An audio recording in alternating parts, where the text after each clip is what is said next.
156 में क्या 156(3) के अंतर्गत क्या एग्जीक्यूटिव मजिस्ट्रेट FIR रजिस्ट्रेशन का आदेश दे सकता है?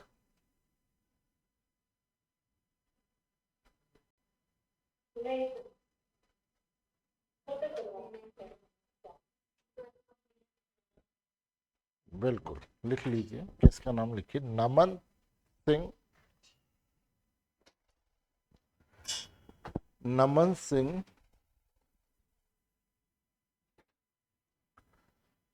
नमन Singh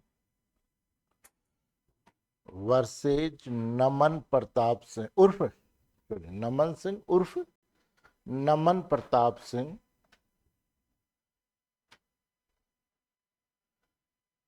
versus state of Uttar Pradesh and others, versus state of Uttar Pradesh and others. 2018 का केस है, सुप्रीम कोर्ट का डिसीजन।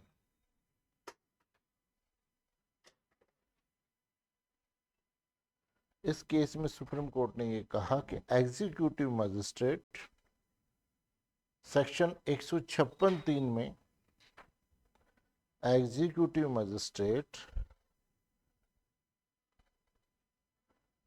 सेक्शन 156(3) में FIR रजिस्ट्रेशन के लिए आदेश नहीं दे सकता।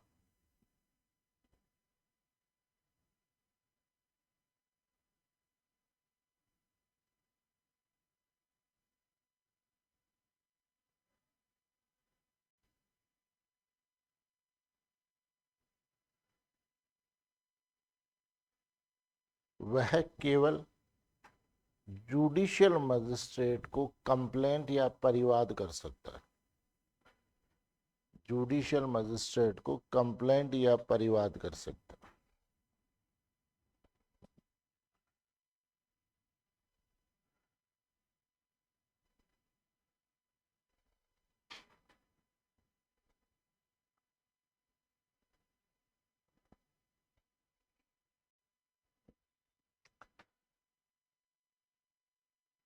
फिर उसके बाद में नेक्स्ट लिखिए, Priyanka Srivastava and others versus, ये आपको पिछला आरजेस में पूछा हुआ भी है, Priyanka Srivastava and others, Priyanka Srivastava and others versus state of Uttar Pradesh and others.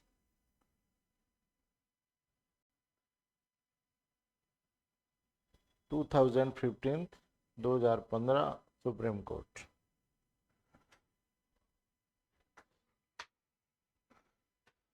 इस केस में ऑनरेबल सुप्रीम कोर्ट ने कहा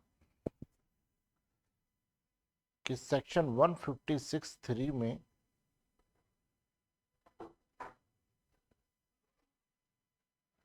सेक्शन 156(3) में मजिस्ट्रेट के समक्ष परिवाद पेश करने, यानी मजिस्ट्रेट को कंप्लेंट करने से पहले, मजिस्ट्रेट के समक्ष परिवाद करने से पहले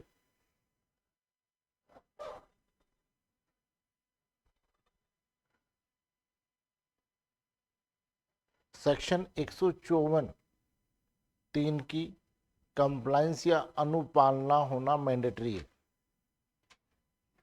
सेक्शन 154(3) की कंप्लायंस होना मैंडेटरी है, अनुपालना होना कंपलसरी है, अनिवार्य है, तथा प्रत्येक परिवाद के साथ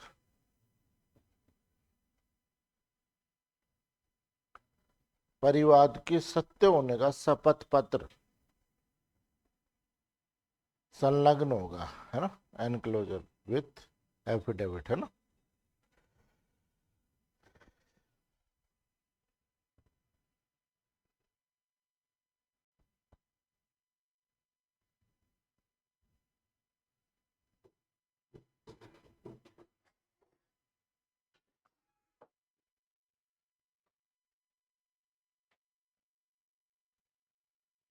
अब देखिए, हमने सेक्शन 154 पढ़ा, ठीक, एफआईआर कैसे रजिस्टर्ड होती है उसमें प्रोसेस दे रखी है ना। 155 में नॉन कॉग्निजेबल ऑफेंस की अगर इंफॉर्मेशन दी जाती है तो पुलिस क्या करेगा, उसे अपनी जनरल डायरी में रिकॉर्ड करेगा और रिकॉर्ड करने के बाद में उसे मजिस्ट्रेट के समक्ष कंप्लेंट करने के लिए कहेगा। ठीक, फिर उसके बाद में 155(2) में की इन्वेस्टिगेशन नहीं करेगा। कब करेगा, जब मजिस्ट्रेट के ऑर्डर के सिवाय इन्वेस्टिगेशन नहीं करेगा, और जब इन्वेस्टिगेशन कर रहा है तो वारंट के सिवाय अरेस्ट नहीं कर सकता।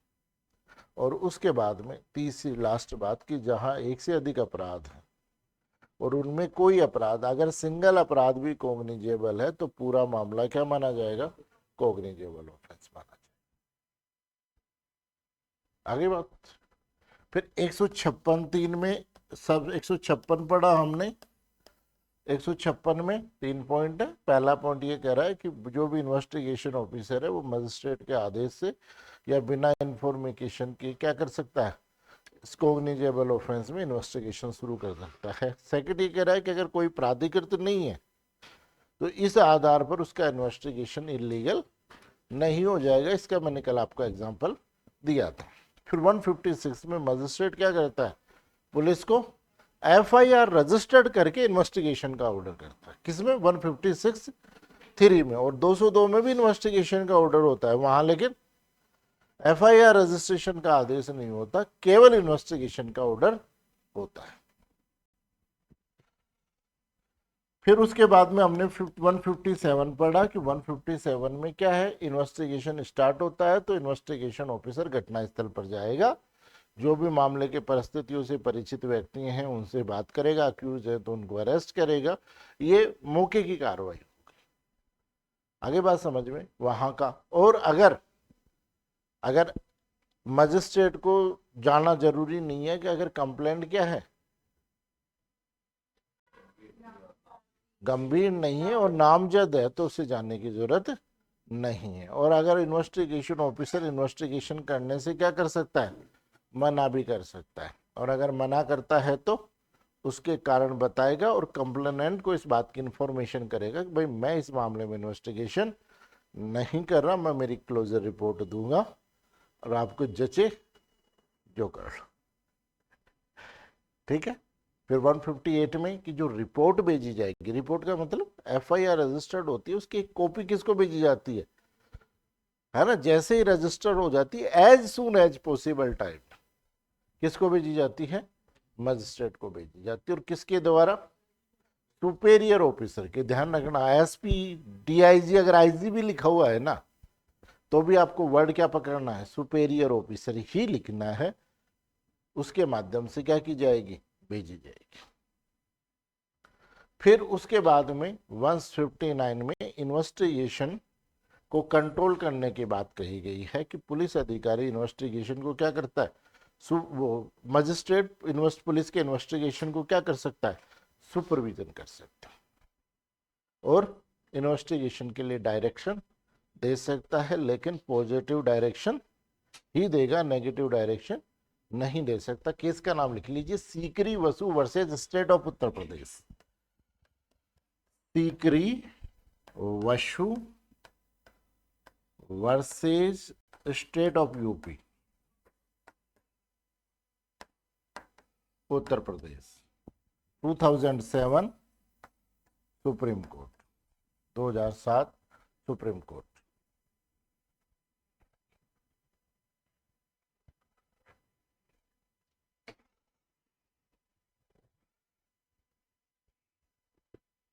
इस केस में सुप्रीम कोर्ट ने यह कहा कि सेक्शन 159 में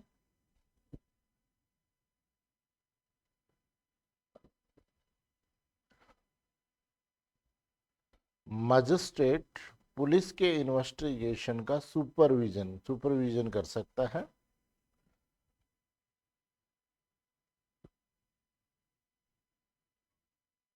सुपरविजन क्या बोलेंगे हिंदी में, पर्यवेक्षण कर सकता है।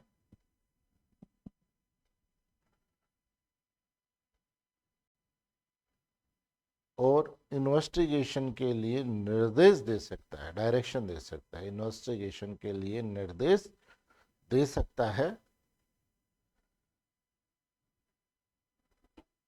लेकिन नेगेटिव डायरेक्शन नहीं, नकारात्मक निर्देश नहीं दे सकता।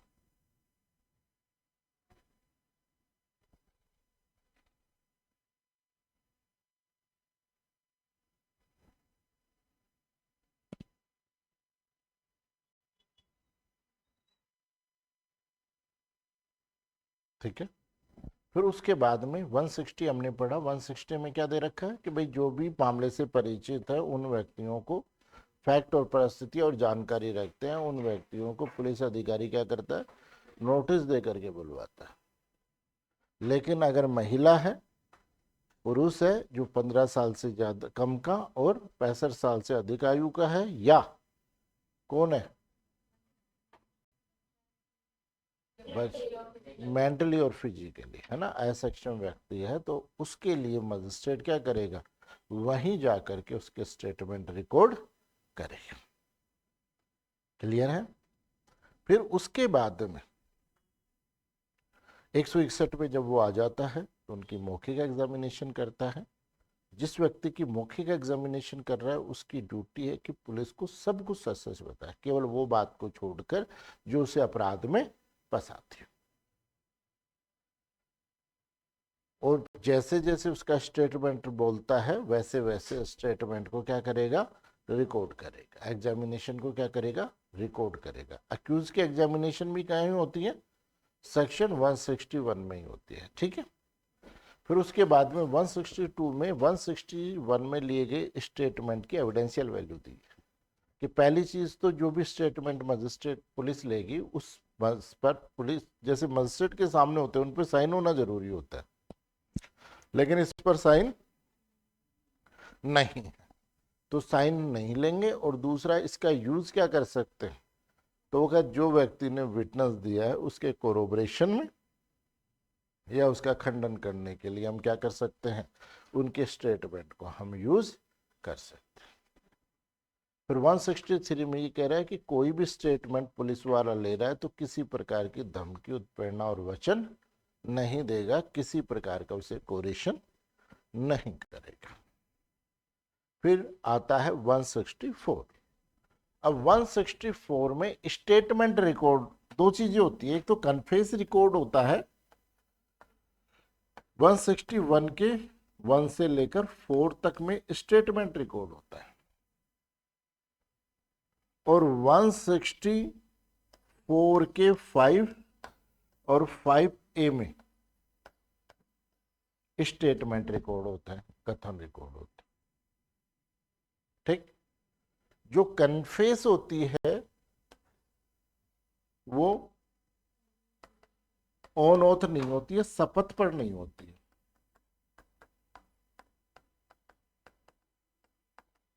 और ये शपथ पर होता है, पहली बात। ठीक। दूसरी बात, कई बार एग्जामिनर आपको प्रॉब्लम बना करके पूछ लेता है कि मजिस्ट्रेट ने संस्वीकृति शपथ पर रिकॉर्ड की, ऐसी संस्वीकृति का साक्षिक महत्व बताइए।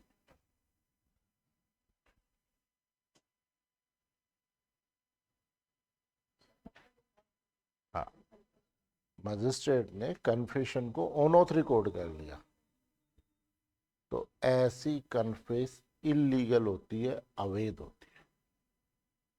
है। ऐसी कन्फेस को कन्फेस माना ही नहीं जाता कि अगर शपथ पर ले ली गई तो अवैध होगी, illegal.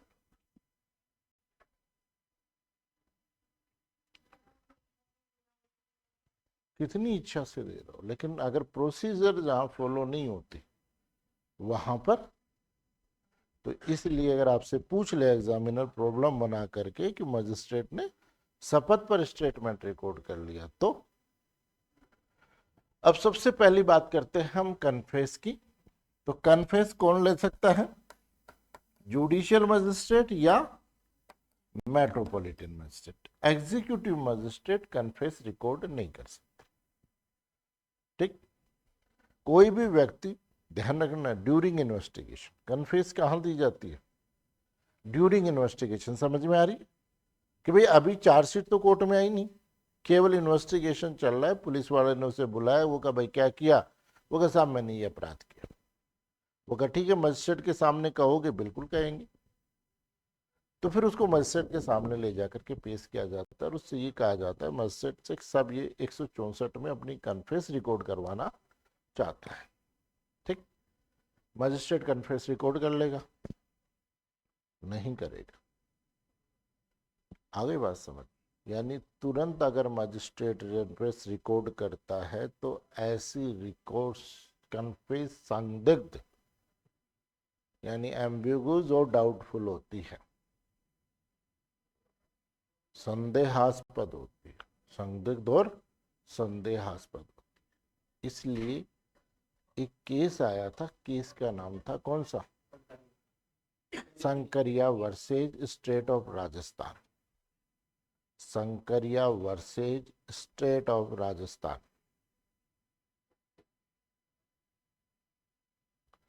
Versus state of Rajasthan. इस केस में सुप्रीम कोर्ट ने ये कहा कि पुलिस अभिरक्षा से आए अक्यूज की, पुलिस अभिरक्षा से आए अक्यूज की मजिस्ट्रेट तुरंत कन्फेस रिकॉर्ड नहीं करेगा, कन्फेस रिकॉर्ड नहीं करेगा, बल्कि उसे वार्निंग देके, चेतावनी देकर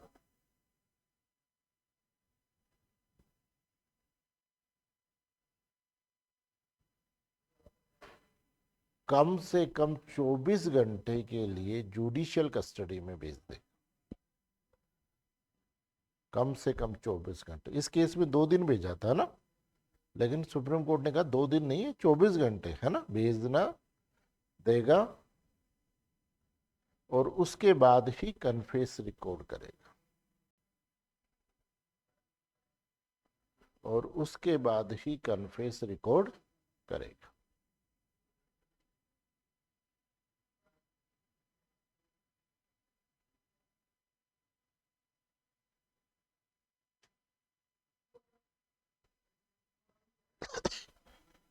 ठीक है, तो आते ही तुरंत नहीं होता, नहीं, ये 1978 का केस है, संकरिया वर्सेस स्टेट ऑफ राजस्थान,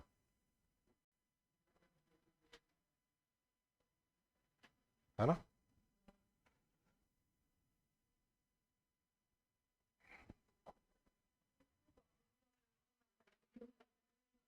क्या बेटा? बेटा कोग्निजेबल ऑफेंस में जब इन्वेस्टिगेशन चल रहा है तभी 164 होती है, बाकी तो फिर वो मजिस्ट्रेट के सामने क्या होता है, वो तो फिर वहां पीजी हो जाती है ना, उसको हम पीजी बोलते हैं ना बेटा। अब ये आएगा आदमी, फिर इसको चेतावनी दी जाती है कि भाई देख, आप कन्फेस करने के लिए बाध्य नहीं हो, और अगर आप कन्फेस करोगे तो आपके अगेंस्ट में यूज ली जाएगी। तो कहता नहीं साहब मैं तो करूंगा। तो करूंगा तो मतलब इसका मतलब ये नहीं है कि अब वो पुलिस कस्टडी से आयर मजिस्ट्रेट रिकॉर्ड कर दे, फिर उसको जेसी भेज दी जाती है, कब के? 24 घंटे के लिए। फिर 24 घंटे बाद में उनके स्टेटमेंट को क्या किया जाता है, आगे। अब आने के बाद में मजिस्ट्रेट उसके स्टेटमेंट को रिकॉर्ड करेगा, जैसे जैसे वो कहता है वैसे वैसे स्टेटमेंट रिकॉर्ड करते हैं। स्टेटमेंट रिकॉर्ड करने की प्रोसेस कहाँ दे रखी है? 181 में दी हुई है कि उसके स्टेटमेंट को क्या करता है, रिकॉर्ड करता है, उसकी प्रोसेस प्रश्न उत्तर के रूप में, और जैसे जैसे वो कहेगा वैसे वैसे रिकॉर्ड करेगा। फिर रिकॉर्ड करने के बाद में अब नीचे एक अपना मेमोरंडम बनाएगा, और उस मेमोरंडम में ये लिखेगा कि भाई मैंने मजिस्ट्रेट ने, मैंने अभियुक्त को ये धमकी, वो चेतावनी दे दी थी, फिर भी ये नहीं माना और इसने स्टेटमेंट रिकॉर्ड की, और मेरी राय में इसके स्टेटमेंट क्या है, फ्री और वॉलंटरली, स्वतंत्र और स्वैच्छिक है, और उस पर मेमोरंडम पर साइन करेगा, और उनको स्टेटमेंट का क्या माना जाएगा, मेमोरंडम को स्टेटमेंट का पार्ट माना जाता है। तो ये स्टेटमेंट रिकॉर्ड करने का क्या था, प्रोसेस था। ठीक, अब एक चीज ध्यान रखना, 164 में जो स्टेटमेंट होते हैं, क्या इनके आधार पर दोष सिद्धि हो सकती है क्या, जो कन्फेस रिकॉर्ड हुई है? तो भाई यहां पर जैसे कन्फेस कर दिया उसने, तो क्या सजा हो जाएगी? ये पार्ट ऑफ इन्वेस्टिगेशन है कि इन स्टेटमेंट को और अदर स्टेटमेंट्स को ले जा करके कोर्ट में पेश करते हैं। कोर्ट में पेश करने के बाद उससे पूछते हैं, दोबारा चार्ज लगा करके, हाँ भाई जो कन्फेस किया सही है? वो कहता है साहब नहीं।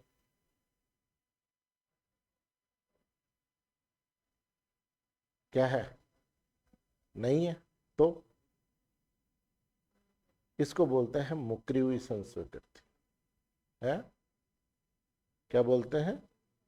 रेट्रैक्टिव, यानी मुकरी हुई संस्वीकृति। और मुकरी हुई संस्वीकृति का क्या साक्षिक महत्व होता है? किसका नाम लिखिए, Aloknath Dutta versus state of West Bengal. Aloknath Dutta versus state of West Bengal. ये आरजेएस मेंस में पूछा हुआ है 2005 सुप्रीम कोर्ट की मुकरी हुई संस्वीकृति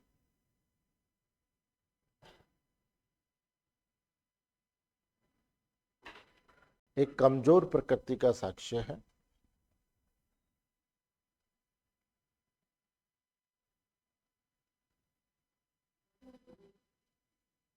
और मुकरी हुई संस्वीकृति को अन्य कोरोबरेटिव एविडेंस, संपुष्ट साक्ष्यों से साबित करके, अदर कोरोबरेटिव एविडेंस है ना, से साबित करके, प्रूफ करके अभियुक्त को दोष सिद्ध किया जा सकता है। मुकरी हुई संस्वीकृति एक कमजोर प्रकृति का साक्ष्य होती है और अन्य संपोषक साक्ष्यों से इसे साबित करके अभियुक्त को दोष सिद्ध किया जा सकता है।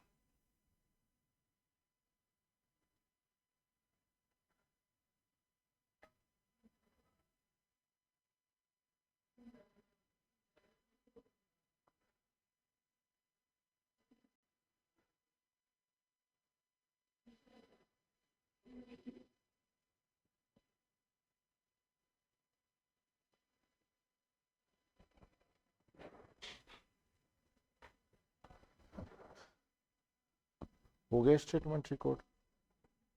अब स्टेटमेंट रिकॉर्ड यानी सॉरी कन्फेस रिकॉर्ड हो गई। कन्फेस के बाद में जो नेक्स्ट प्रोसेस आती है वो स्टेटमेंट रिकॉर्ड की। ठीक, जैसे ऑनरेबल राजस्थान हाईकोर्ट के डायरेक्शन है कि जहां एफआईआर डिले से वहां कंप्लेनेंट के और जो स्वतंत्र साक्षी हैं यानी आई विटनेसेस हैं उनके 164(5) के स्टेटमेंट रिकॉर्ड किए जाए। Specially accident case. Accident case में क्या होता है कि कोई टक्कर मार गया, बाद में कंपनी को नुकसान पहुंचाने के लिए किसी और की कार लगा दी और कार लगाने के बाद क्लेम उठा लिया, और जो गवाह होते हैं वो बाद में कोर्ट में क्या कह देते हैं, हॉस्टाइल हो जाते हैं और अभियुक्त बरी हो जाता है। तो उधर क्लेम भी ले लिया, अक्यूज को भी बरी करा लिया।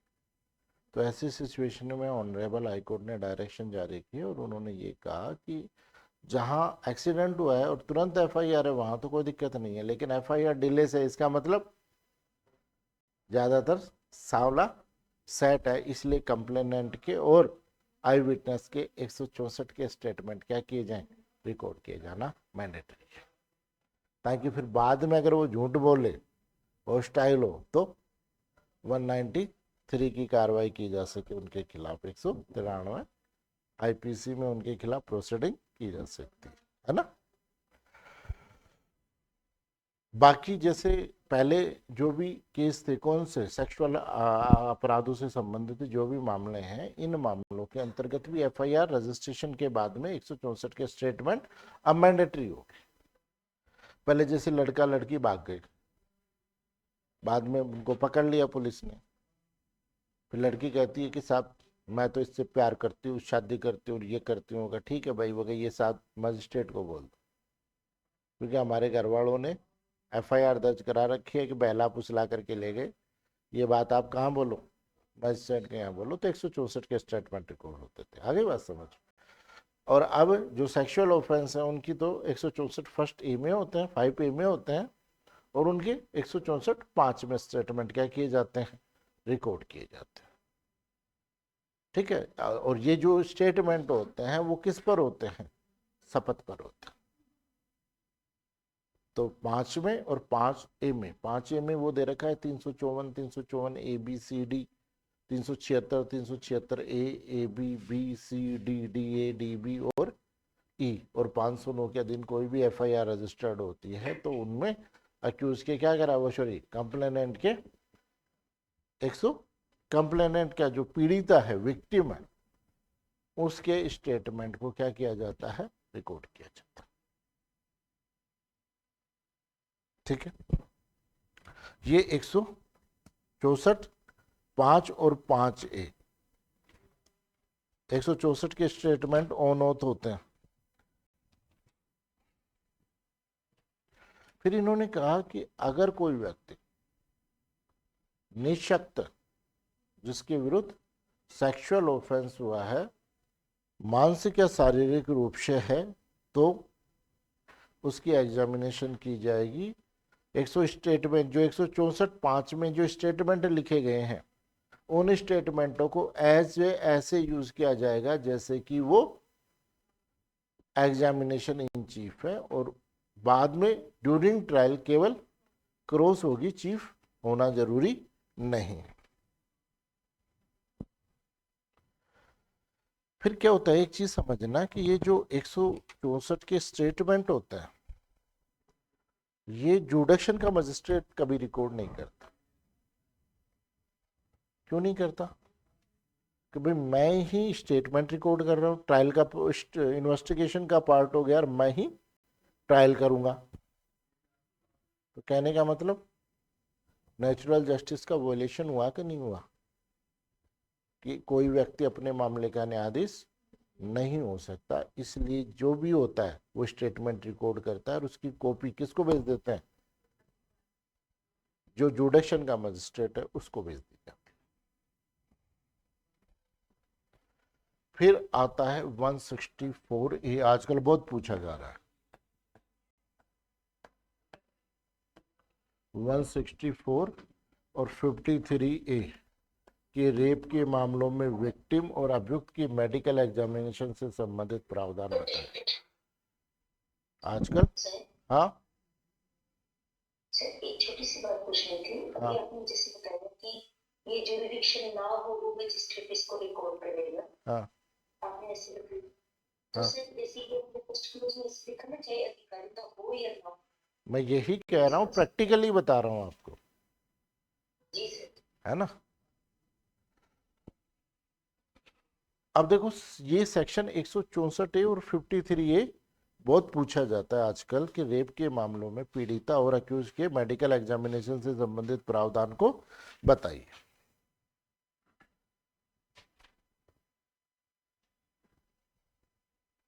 अब 164 ए में क्या होता है कि जैसे ही एफआईआर रजिस्टर्ड होती है, एफआईआर रजिस्ट्रेशन के 24 घंटे में जो महिला है, रेप विक्टिम है, उसकी मेडिकल एग्जामिनेशन करवाई जाती है। ठीक। मेडिकल एग्जामिनेशन के लिए उस महिला की सहमति होना आवश्यक। विदाउट कंसेंट के मेडिकल एग्जामिनेशन नहीं हो सकता। और अगर उसकी उम्र 12 साल से कम है, मेडिकल एग्जामिनेशन के लिए उम्र कितनी है,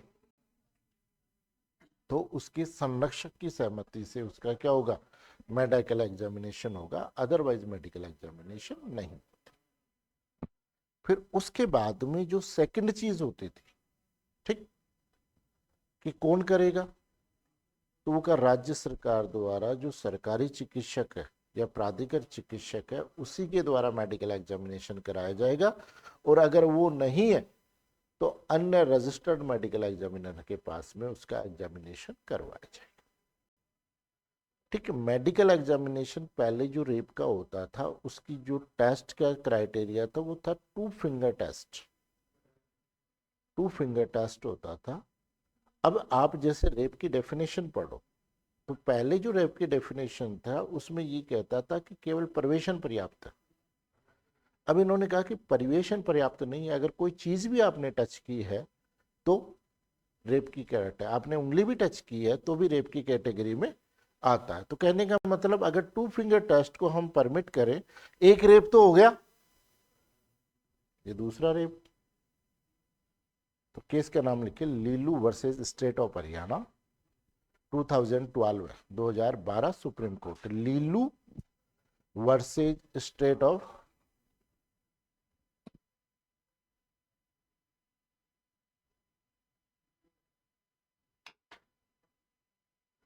इस मामले में सुप्रीम कोर्ट ने टू फिंगर टेस्ट या वर्जिनिटी टेस्ट,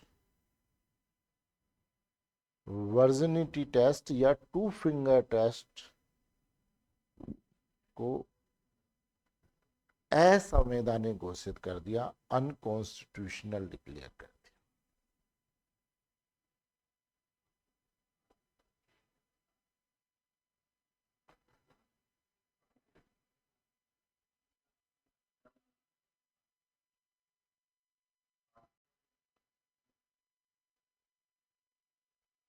अरे उसके बाद में जैसे ही डॉक्टर के पास में जाते हैं तो डॉक्टर क्या करेगा, जितना जल्दी हो सके उसका क्या करेगा, मेडिकल एग्जामिनेशन। मेडिकल एग्जामिनेशन में सबसे पहले उस स्त्री का नाम लिखेगा, रिपोर्ट में कौन व्यक्ति लेकर के आया था, स्त्री की आयु लिखेगा, शरीर पर अगर कोई चोट आई है तो चोट लिखेगा, स्त्री की मेंटल कंडीशन के बारे में लिखेगा और उचित ब्यौरे लिखेगा। और उसके अलावा जो रेप के मामलों में सबसे महत्वपूर्ण कोरोबरेटिव एविडेंस होता है वो डीएनए प्रोफाइल होती है। आप ये सोचो कि प्रकृति ने आदमी को बना के भेजा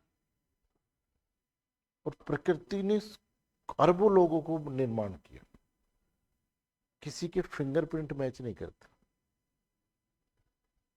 आप ये सोचो, नहीं, डीएनए मैच नहीं करता। करता है क्या बताओ, सबका डीएनए अलग अलग है। तो डीएनए प्रोफाइल के लिए कि भाई देखो रेप का मामला में कहाँ होता है रेप, साउथ की पिक्चर को छोड़ के, क्योंकि साउथ की पिक्चर में तो रोड पे भी हो जाता है। उसके अलावा तो हमेशा कोई भी प्राइवेट प्लेस पे लोगों के अनुपस्थिति में होगा। तो रेप के मामले में केवल एक ही विटनेस होती है, कौन, विक्टिम। अब विक्टिम के बयानों को भी तो कोरोबरेट करें कि किससे, वो कहाँ से कोरोबोरेट होता है, मेडिकल एग्जामिनेशन से। और मेडिकल एग्जामिनेशन में स्पेशली डीएनए प्रोफाइल से क्या अक्यूज मेडिकल है, यानी केवल पीड़िता के बयानों के आधार पर अक्यूज को दोषित किया जा सकता है क्या?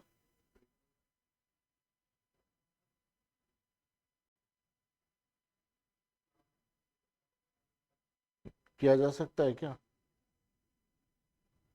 किया जा सकता है। केस का नाम लिखिए, क्या नाम है, हेमंदर, स्टेट ऑफ हिमाचल प्रदेश, क्या नाम है उसका, 2002 का है ना, कई बार लिखा है आपने।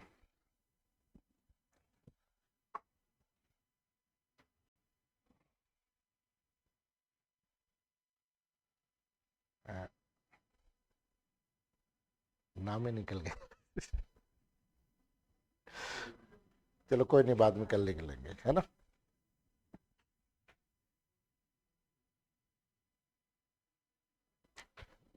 फिर उसके बाद में हम देखते हैं next,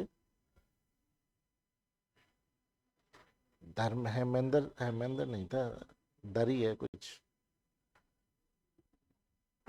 Sharma versus state of Himachal Pradesh 2002 का केस है।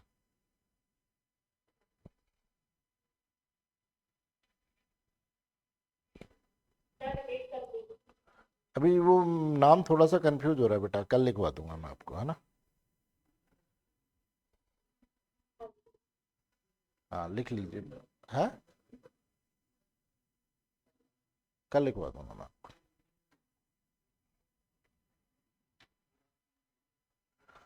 हाँ कहाँ थे हम। फिर उसका मेडिकल है। अब तो देखो डीएनए प्रोफाइल में क्या होता है कि एक लोकार्ड की थ्योरी है जिसको हम बोलते हैं गिव एंड टेक थ्योरी। तो रेप के मामलों में कोई व्यक्ति अगर रेप किया है तो कुछ छोड़ के जाता है, कुछ लेकर के जाता है। जैसे कि मान लीजिए कि लड़की के कपड़ों पे उसके सीमेंट्स मिले, कई बार बाल मिलते हैं, कई बार जैसे स्किन भी आ जाती है ना जैसे नाखूनों के बीच में, तो इस प्रकार के वो सारी चीज़ों को कलेक्ट किया जाता है जो लड़की के यहाँ से मिलता है। उसके बाद में फिर लड़के से डीएनए प्रोफाइल के लिए लिया जाता है, लेकिन सेम चीज़ें नहीं ली जाती। जैसे सीमेंस मिल गए तो अब डीएनए प्रोफाइल में लड़के से सीमेंस नहीं लेंगे, ब्लड ले लेंगे, बाल ले लेंगे, त्वचा से कुछ ले लेंगे, लेकिन सीमेंस क्यों? नहीं तो वो डाउटफुल हो जाता है, वो कैसे आप सीमेंस लेकर के इसने वहां डाल दिए और वहां से मेडिकल उठा लिया, तो ये क्या हो जाता है, डाउट। तो हमेशा डीएनए प्रोफाइल में क्या किया जाता है, अपोजिट डीएनए प्रोफाइल ली जाती है, जो लड़की के पास से मिली है उसको से अदरवाइज 53 में वो ली जाती है। फिर जब मेडिकल एग्जामिनेशन तैयार हो जाता है तो उसकी रिपोर्ट तैयार करेगा, और रिपोर्ट उसकी जिसने सहमति दी है लड़की और लड़की के परिवार के सदस्यों को उसकी रिपोर्ट देगा, इन्वेस्टिगेशन को देगा। रिपोर्ट में ये लिखेगा कि कब स्टार्ट किया और कब इसने खत्म किया, इन्वेस्टिगेशन ऑफिसर को देगा। 173(5) में जो ये क्या होगा, चार्जशीट का एक पार्ट होगा। और कई बार पूछ लिया जाता है, ये जो 7वां है इसको भी अंडरलाइन करके क्वेश्चन मार्क बना लो, 164(a) का 7वां, कि अगर बिना कंसेंट के है तो ऐसी मेडिकल एग्जामिनेशन की एविडेंशियल वैल्यू क्या होगी, विधि मान्य नहीं होगी। मेडिकल एग्जामिनेशन विधि मान्य नहीं होगी।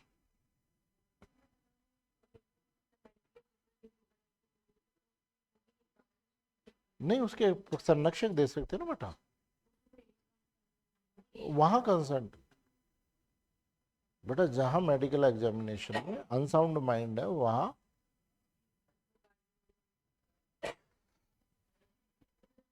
फिर देखिए सेक्शन 165।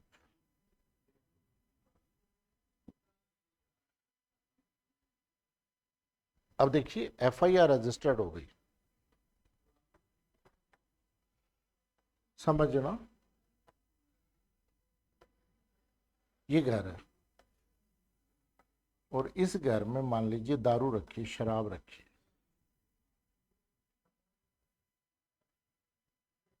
और आप पुलिस अधिकारी हो, आपको ये इंफॉर्मेशन दी गई कि सर यहाँ शराब रखी हुई है,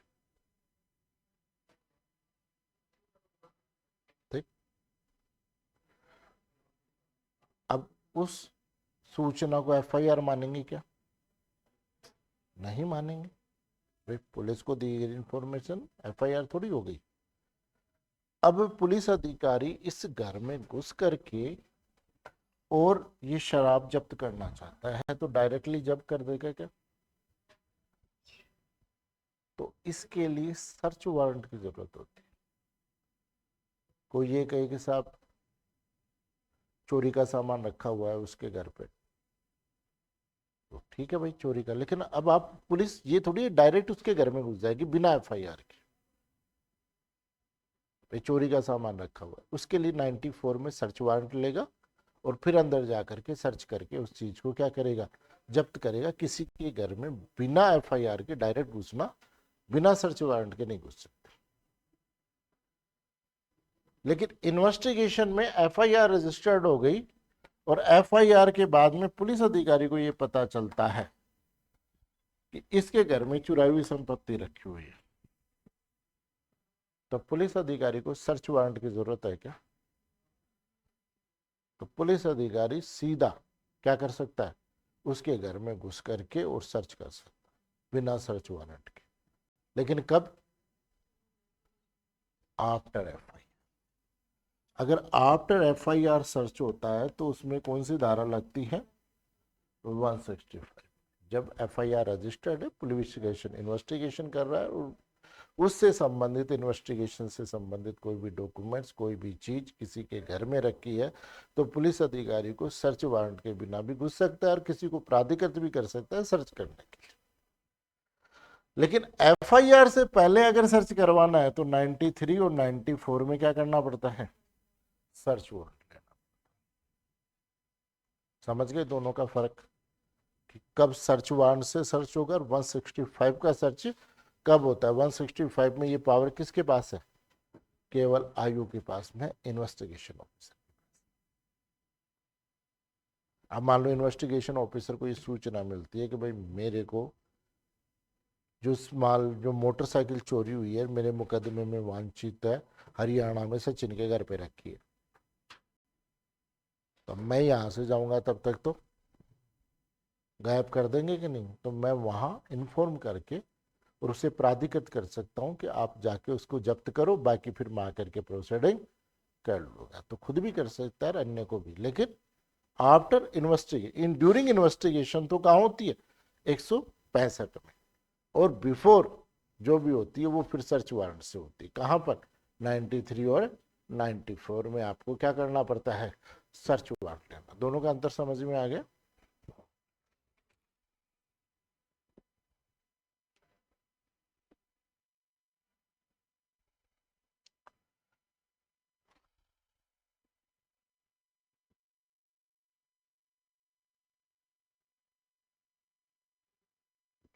फिर 166 में वही दूसरे जिले के अधिकारी को क्या कर सकता है? भेज सकता है कि भाई आपके थाने की सीमाओं के अंतर्गत इस व्यक्ति के पास में है और आप क्या करो? सर्च करो।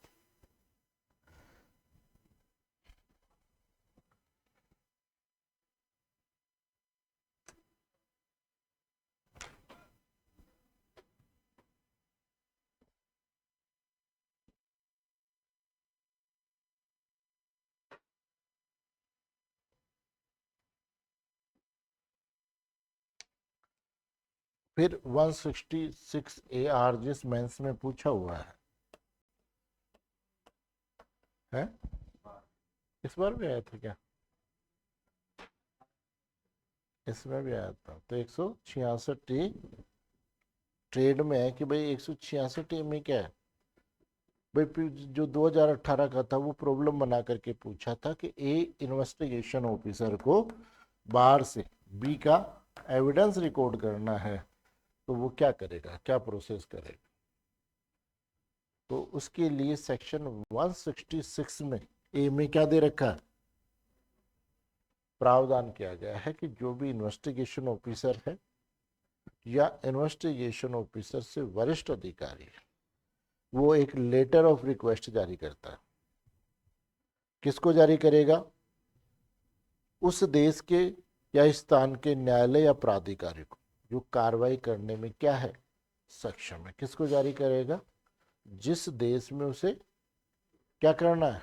साक्ष्य लेना है, उसके या तो कोर्ट को या अथॉरिटी को जो कार्रवाई करने के लिए क्या है? सक्षम, उसको जारी करेगा। अनुरोध कर सकेगा कि व्यक्ति की मौखिक परीक्षा करना है या उसके कब्जे में कोई दस्तावेज या चीज को संग्रहित करना है, या पत्र भेज के न्यायालय को क्या करे? अग्रेसित करे।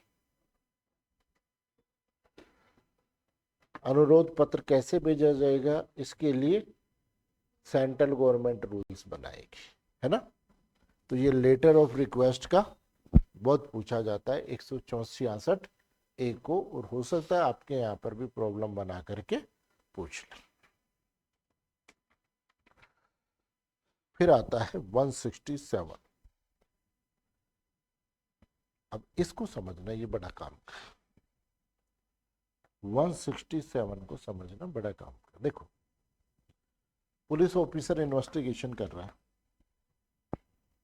ठीक, इन्वेस्टिगेशन कर रहा है तो किसी भी व्यक्ति को क्या कर सकता है, संज्ञेय अपराध में अरेस्ट कर सकता, गिरफ्तार कर सकता।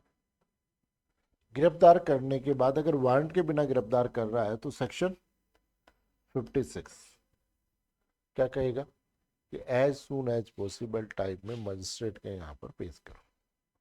और अगर वो टाइम है तो यात्रा के समय को छोड़कर 24 घंटे से ज्यादा का नहीं होगा। यात्रा का समझ गए। कई बार क्या होता है कि बाहर से हमने गिरफ्तार किया, मान लीजिए किसी को गया से पकड़ा आपने, गया बिहार से, ठीक, ट्रेन ही नहीं आ रही 2 दिन, तो अब क्या करें, 24 घंटे में हमें मजिस्ट्रेट के सामने पेश करना है। तो ऐसी सिचुएशन में क्या होता है कि बिहार के सीजीएम के यहाँ पेश करके हम उसका प्रोडक्शन वारंट ले लिया कि भाई 3 दिन का हमें प्रोडक्शन वारंट दे दो, ठीक है। अब 3 दिन वो पुलिस की कस्टडी में रहता है, कौन, वो व्यक्ति, और फिर उसको कोर्ट में पेश किया जाता है, मजिस्ट्रेट के यहाँ पे पेश किया जाता है। किसके, जुडिक्शन के मजिस्ट्रेट के यहाँ पर क्या किया जाता है, पेश किया जाता है। तो ध्यान रखना, ये जो 3 दिन भाई साहब सेवा करवा रहे हैं, ये 60 और 90 दिन में काउंट नहीं। सेक्शन 57 में साफ मना कर रखा कि यात्रा का समय को छोड़कर 24 घंटे, यानी 3 दिन के बाद में भी आपके पास कितना टाइम है, 24 घंटे है कि भाई साहब की दाब की सेवा कर सकते हो आप। तो यात्रा के समय, तो यानी ट्रांजिट वारंट में जो दिया गया है वो अवधि किस में नहीं, समझ गए। अब ये व्यक्ति को आपने क्या कर लिया, अरेस्ट कर लिया। अरेस्ट करने के बाद में कह रहा है कि कॉन्स्टिट्यूशन का आर्टिकल 22 तो भी ये कहता है कि मजिस्ट्रेट के आदेश के सिवाय आप उसे 24 घंटे से ज्यादा अपने पास नहीं रह सकते। तो कहने का मतलब या तो आपके पास ऑप्शन ये है कि 24 घंटे में इन्वेस्टिगेशन पूरी करो, तो 24 घंटे में इन्वेस्टिगेशन पूरी हो सकती है क्या, इसलिए अगर 24 घंटे से ज्यादा आपको भाई साहब को रखना है अपने पास में तो फिर मजिस्ट्रेट के आदेश से ही आप रख सकते हो, अदरवाइज पुलिस कस्टडी में उसे नहीं रखा जा सकता। तो रूल यही है कि जैसे ही किसी व्यक्ति को अरेस्ट करते हैं वैसे ही उसका मेडिकल एग्जामिनेशन करवाते हैं, ठीक, मैंडेटरी है। पहले तो क्या था, अक्यूज की रिक्वेस्ट पे था 54 में, अब क्या है, मैंडेटरी है। फिर उसके बाद 24 घंटे रख लिया तो 24 घंटे बाद फिर मेडिकल करवाएंगे और फिर मजिस्ट्रेट के यहाँ पर पेश करें। तो कहने का मतलब 24 घंटे के 2 मेडिकल का मतलब मजिस्ट्रेट चेक कर लेगा कितनी सेवा हुई है, यानी सेवा कितनी हुई। अब ये व्यक्ति कहाँ आ गया, मजिस्ट्रेट के यहाँ पर पेश कर दिया। अब मजिस्ट्रेट के यहाँ पर पेश करते हैं तो पुलिस को अगर उसके इन्वेस्टिगेशन की जरूरत है तो वो पीसी और जेसी, पुलिस कस्टडी और जुडिशियल कस्टडी जैसा भी हो वैसा मांग सकते। पुलिस कस्टडी या जुडिशियल कस्टडी जैसी भी स्थिति हो, दोनों में से किसी को भी मांग सकते। पीसी का मतलब होता है पुलिस कस्टडी, जैसे मान लो उससे कुछ रिकवरी करना है, कोई बात का पता करना है, तो इस चक्कर में पीसी ली जाती है, पुलिस कस्टडी, ठीक। पुलिस कस्टडी का जो रूल है वो रूल ये है कि पुलिस कस्टडी दी जा सकती है, लेकिन पुलिस कस्टडी 15 दिन से ज्यादा की नहीं होगी। पुलिस कस्टडी 15 दिन से ज्यादा की नहीं होगी। कौन से केस में कहा गया, बिल्कुल सीबीआई वर्सेज अनूप जे कुलकर्णी, लिख लीजिए।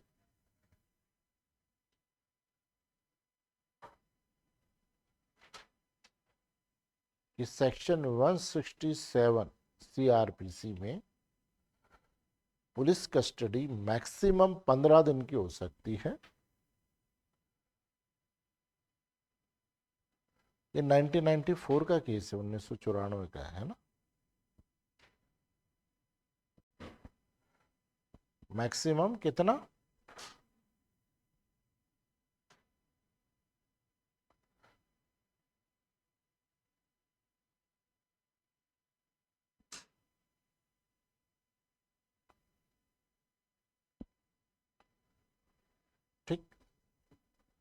अब 15 दिन की ज्यादा से ज्यादा क्या हो सकती है, पीसी।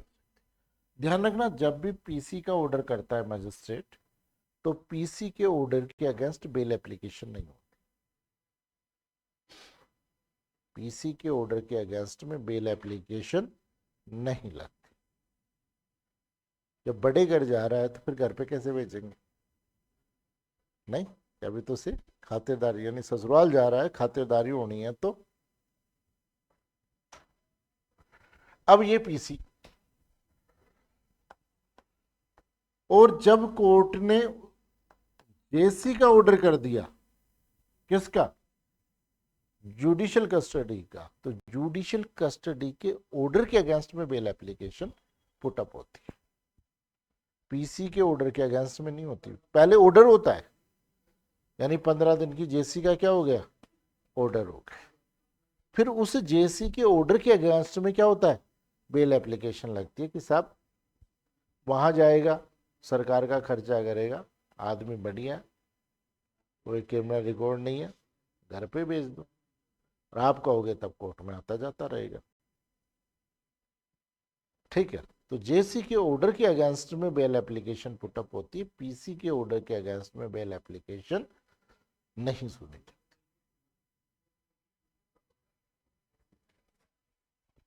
अब आ गया, क्या हो गया, पीसी हो गया, जेसी हो गया, पुलिस कस्टडी और जुडिशियल कस्टडी।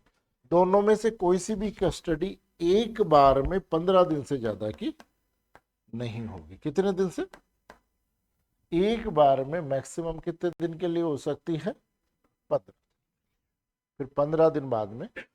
अब ध्यान रखना, फर्स्ट अरेस्ट होने के बाद और पुलिस कस्टडी से, दो सिचुएशन में तो अक्यूज को मजिस्ट्रेट के समक्ष फिजिकली पेश करना जरूरी है। जब हमने एपीपी का पेपर दिया था तब पूछा था, आगे बात समझ। जैसे मान लो पहला तो अरेस्ट किया है, तो भाई साहब की कितनी सेवा की है, तो कम से कम सामने जाएगा तो देख लेंगे ना। फिर उसके बाद में पुलिस कस्टडी दे दी, फिर दोबारा भी तो सेवा का मौका मिला है पुलिस को, कितनी सेवा करती है तो कम से कम देखे। तो यानी पीसी से और फर्स्ट अरेस्ट के बाद में तो क्या है, उसका मजिस्ट्रेट के समक्ष फिजिकल अपीयरेंस होगी। और जेसी से, उसके अलावा जुडिशियल कस्टडी से उसकी अपीयरेंस किससे भी हो सकती है, ऑडियो वीडियो कॉन्फ्रेंस से भी हो सकती है। उसे कोर्ट में पेश करने की जरूरत नहीं। आगे बात, और एक बार में 15 दिन से ज्यादा की पीसी नहीं, पीसी या जेसी नहीं होगी, और पीसी केवल एक बार होगी, एक बार यानी 15 दिन से ज्यादा की नहीं, तो शुरुआत के तौर। अब ये हो गया जेसी और पीसी। अब इनके बाद में सीआरपीसी का एक ऑब्जेक्ट है, क्या, स्पीडली ट्रायल। सीआरपीसी का एक ऑब्जेक्ट है क्या, स्पीडली ट्रायल। तो इसलिए अगर मान लो आपने किसी को अरेस्ट कर लिया, आदमी जेल में है, तो आपकी ड्यूटी है कि इन्वेस्टिगेशन को एज सून एज पॉसिबल, जितना जल्दी हो सके वैसे करें। अगर रेप का मामला है, 376 का मामला है, तो जहां तक हो सके कितने दिन में, 2 माह में पूरा करके रिपोर्ट पेश करे। कहाँ दे रखी है ये बात, 173 के फर्स्ट में परंतु में ये बात दे रखी। तो इसलिए अब आपकी ड्यूटी क्या हो गई पुलिस की, कि आप इन्वेस्टिगेशन को कंप्लीट करो और चार्जशीट को कोर्ट में पेश करो। कितने दिन में, अब आपकी ड्यूटी क्या हो गई, कि अगर मामला मृत्यु दंड, आजीवन कारावास या 10 वर्ष से एन्यू, नॉट लेस देन से 10 वर्ष से एन्यून का,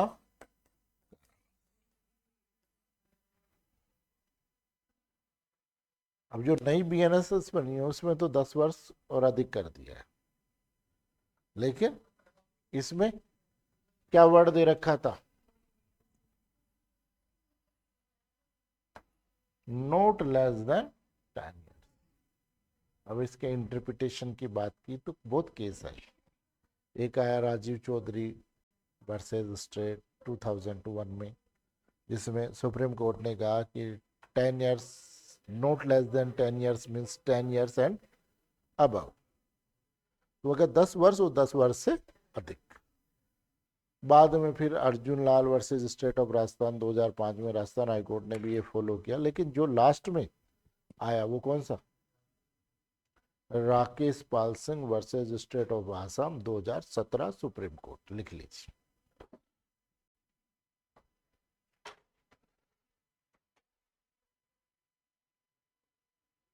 Rakesh Pal Singh versus state of Assam, state of Assam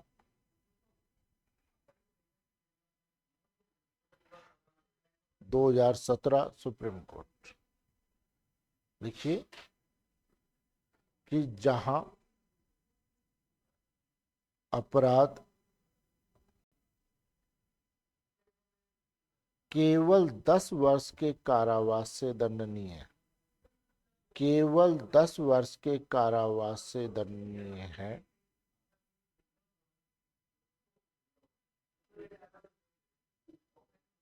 वहां इन्वेस्टिगेशन यानी अन्वेषण 60 दिन में पूरा होना आवश्यक है, 60 डेज में पूरा होना आवश्यक है।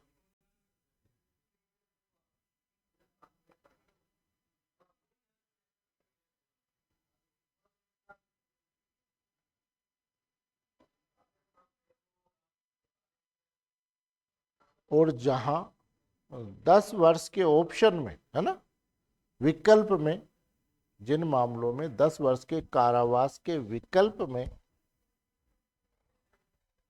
मृत्युदंड या आजीवन कारावास है,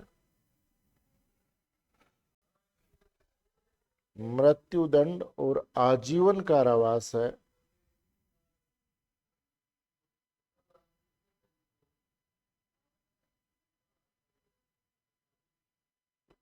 वहां चार्जशीट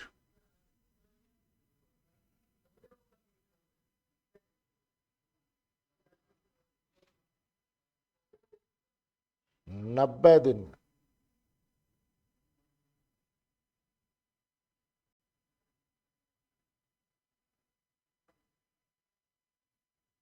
कब से, लिखा आपने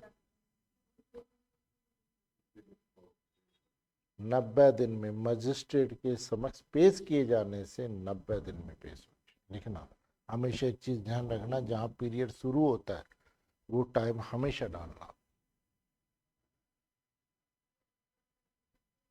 जहां पीरियड शुरू होता है वहां वो टाइम आप जरूर डालना।